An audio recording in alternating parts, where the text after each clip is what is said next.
May 14th, 1991 saw Bill Graham sitting down with Bob Costas for part 2 of a 2-part interview. This one included a bunch about Bob Dylan and the Grateful Dead, bit of Jimi Hendrix, Jefferson Airplane, tales of the Fillmore. The guy could have gone on for like a whole season of Later with his stories. An Airplane, John Handy, Quintet, and Sam Thomas, and Mystery Trend, and the Great Society are all playing at Fillmore Auditorium Friday, December 10th, and I would like to go if I could.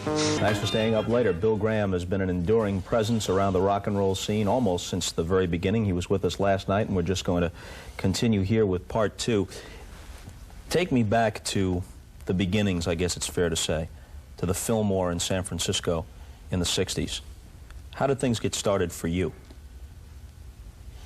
I was with a theater group in San Francisco, Radical Theater. We were doing street theater in the parks, at schools, and we were busted for using four-letter words in Golden Gate Park, and we needed to raise some funds for our legal defense.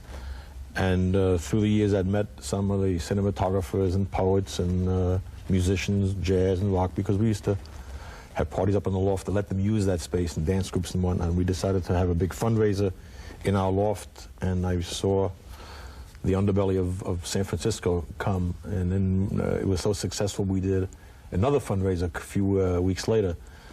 And in looking for another place, the jazz critic in town at the time, Ralph Gleason, suggested a place called the Fillmore. We did the first concert at the Fillmore in San Francisco in December of '65. And then who was on the bill? One.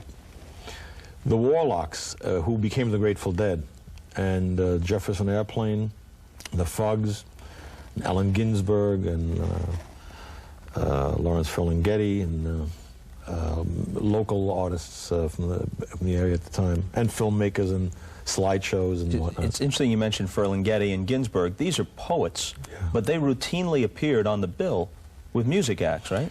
Well, yeah, we had, Lawrence called me one time and said, Andrei Vozhneshensky's in town and nobody would rent me a hall because he's a communist, and he's only here next Wednesday night, and can you give us the Fillmore? And I said, well, Jefferson Airplane is booked, but feel free to come on the show. And make a long story short, we put on a show with Jefferson Airplane and Andrei Vozhneshensky. Lawrence came out and introduced him in English, and he read his poetry, and there was some of these babushka ladies from the Russian community, and they were the rock and roll fans. And when Vozhneshensky, who was brilliant, when Vozhneshensky finished, we moved all the chairs aside and asked the elderly people to stay, and Jefferson Airplane went on. And extraordinary. Anyway, from those first benefits, the handwriting was on the wall. This was a whole society I didn't know existed, and began doing shows at the Fillmore in February of '66, a few months later. In addition to bringing poets on and making it sort of a cross-cultural experience, you also used it as an opportunity to sort of bring younger people a little bit of a history sketch. Like you'd put Fats Domino on at a time when his career sort of was in recession, but you'd introduce a Fats Domino knowing that the Grateful Dead or whomever would carry the bill, yeah, and they'd sell the place out. So you put Fats Domino on first, and these kids who came to see the Dead would find out about him. Yeah, but also, my musical background is pretty much on the Latin side. I'm a big Latin nut, and some jazz, but not so much that much rock and roll. But as I got into the business and I met the local guys, and Michael Bloomfield and Jerry Garcia, and a lot of these people would tell me about Chuck Berry and Otis Redding and the Butterfield Blues Band, or the Staple Singers and the jazz bands, and knowing that the local stars of that time would fill the Fillmore, I'd bring in Miles Davis to play with the Grateful Dead. We'd bring in Woody Herman to play with The Who, and Yusef Lateef and jazz acts to play with The Doors, or jug bands. It's the best. And watching people relate to something that they didn't want to see. We had a band that played, an English band whose name will go nameless, came in, the worst drum solo ever, and if there's anything I can't take in rock and roll, is the extended drum solo. It's just a train that's just moving. Yeah. Very few can carry a drum solo. Anyway, I was determined to eliminate that the next time, and I went to Vegas, and long story short, I convinced Buddy Rich to come out with his band to be on this next show when this band came into town. And we had an opening act, and then Buddy came on and played, and he was brilliant. And then this English man came on, but at the end of Buddy's set, I went into the headliner's dressing room and put my hand on the guy's shoulder and said, on the drummer's shoulder, and said, "Can't wait for your solo tonight, baby." And it was gone.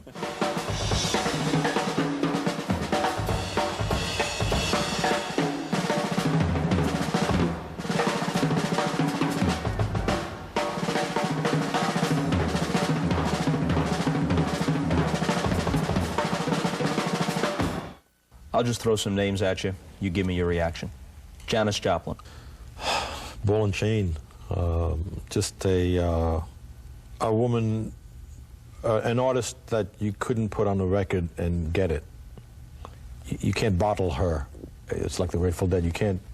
You should be there to feel her trauma, her essence, her womanness. She was very much a woman. Hendrix. An extraordinary animal. And yet, he was also the first guy to lose it in the sense of some nights he wasn't even aware of it. He wouldn't play. He'd just joke with it and grind it and hump it and pick it and go behind his back. But the notes weren't better back then, but he did it because it was showbiz. And he's the best at it. On one particular night, though, in New York, he did the whole first show and didn't play. And he came in intermission to the box office room, and he usually never talked. He said, "What do you think?" They were recording live. And I didn't want to say anything negative, but he asked me again and again, and I asked the other people to leave the room. I said, "You know, you picked it, and you stuck it between your legs, and you burnt it, and you crashed it, and you took another one, you picked it again. But schmuck, you forgot to play." And he got very, very angry, very upset. He said, "Well, stick around for the next show."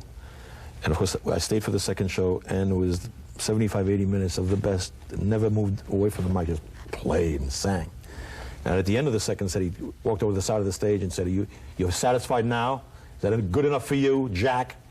I said, "Yeah, you were great." And he went back out, and for the encore, he did 15 minutes of nothing but the crap that I asked him to cut out for the whole set. Appeal of the Grateful Dead, if it's possible to define. It's easy, because I'm one of those people from the very beginning. You walk into that space, there are no strobe lights, there are no hydraulic lifts, there are no tight pants, there's no makeup. It's just them and their music. And what they do, they make you feel good. That's simple. You may be into their lyrics, you may go there with people you know or you don't know, but what you also know about the audience is that they're all cousins in a sense. They're all doves, there are no hawks. And they're all there for a very simple reason. They want to be with one another, and they want to be in an area where they know that those guys are there live, they're there also. And 25 years later, as happens with me all the time, I'll be standing in the back of the room, and you'll hear some guy say, "Bobby cut his hair," or "Jerry changed his shirt," which is rare. They've never met them, but they're cousins, they're friends. A cynic might say that it's not necessarily an artistic experience, it's just a hippie's nostalgia trip, and it's not on a higher level than somebody of a different generation going to see the Four Seasons, the Dovells, and the Drifters at an oldies concert. Yeah. I'm not saying I believe that, but I've heard that said. In the Drifters concert, they're sitting in a seat in some 3,000 in the round theater in Podunk. The fans who go there enjoy themselves. They know they're going to enjoy themselves. It's not just sitting in the seat and saying, "Oh gosh, I remember those days." These are not some people with blue coloring in their hair. They're very much alive. And take a 35-year-old as well as a 15-year-old or a 45-year-old Dead fan. How many 45, 50-year-old people do you know that whenever they want to, they know they can buy a ticket and feel very good? No drugs, or drugs, but that's not the important thing. You can go into a space, It's like it's a hot tub. It's a public hot tub. It's a schwitz. You know, you really feel good. Well, that's what that does to a lot of people. And you know what? It's very healthy. They're also very much involved in their community, raising hundreds of thousands of dollars every year. They just passed, but 10, 12 years ago, they formed an organization called the Rex Foundation, and we do these fundraisers with them. And they dispense those monies every year. We have a board of directors meeting, and I'm proud to be on that board. They just passed the $5 million mark, just out there to community needs. They're still very real, is what I'm saying. They're the remnant of the 60s. That's proof that there was that time, you see. You said last night that Otis Redding was the single best you've ever seen. His career was that short. What was it about him? I never saw him on stage. 6'3", extremely handsome. In heat. he got on stage, he was in heat. And very much a man of passion and of romance. And I never saw anyone move he moved fast, but it's those inside small moves and his pelvic gestures. I've never seen anyone to this day do that, but he had the ability to be up-tempo in a song, and before the room came back down from the energy of that, he'd hang you with a ballad. Ta-ta-ta-ta-ta-ta. I've been loving you too long. And the room just shifted to 33, then back to 78, and no one ever did that. And from song to song, he'd pace the stage and, yeah, woo, and the whole room was, yeah, No one came close. Give me some action. He was so respected, the only artist in all these years, that when we talked about booking him, and I had to go to Macon because he didn't want to come, I had to talk to him and his manager, Phil Walden, at the time.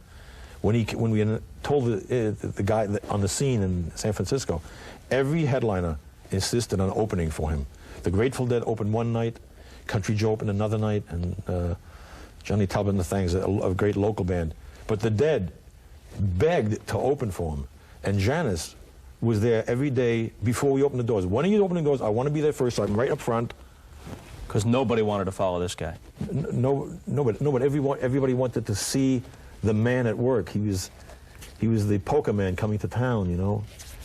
He was the man to the artistic community. And to this day, you talk to Keith Richards or to Dr. John or Dylan or Jagger.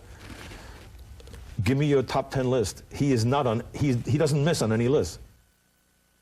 All right, back now with Bill Graham. You've been instrumental in Live Aid, Amnesty International, human rights. Now, that seems to be, as much as anything, the focus of what you're up to these days, trying to pull rock acts together to do some good. It's just the utilization of power. It always gets down to that reality, that if they have the power to get that many people to buy tickets to go into that space to raise a lot of money or consciousness, that's very powerful. Let's try to utilize that. There was an interesting one, I guess in the Bay Area, where they cut funding for high school athletic programs. Yeah. And not only did you get Dylan and Neil Young and some Jefferson Airplane, I guess, some of these people, but Willie Mays and Marlon Brando show up to be part of the mix. Yeah, well, we wanted to get another example in front of the kids that their extracurricular activities should continue and that they were supported not just by the rock community. We had Jesse Owens, as you said, and Willie Mays and R.C. Owens and many of the greats. Did Willie do Maybelline that night? Don't try it. No, he drank a lot of apple juice. That's good for him. But Brando was I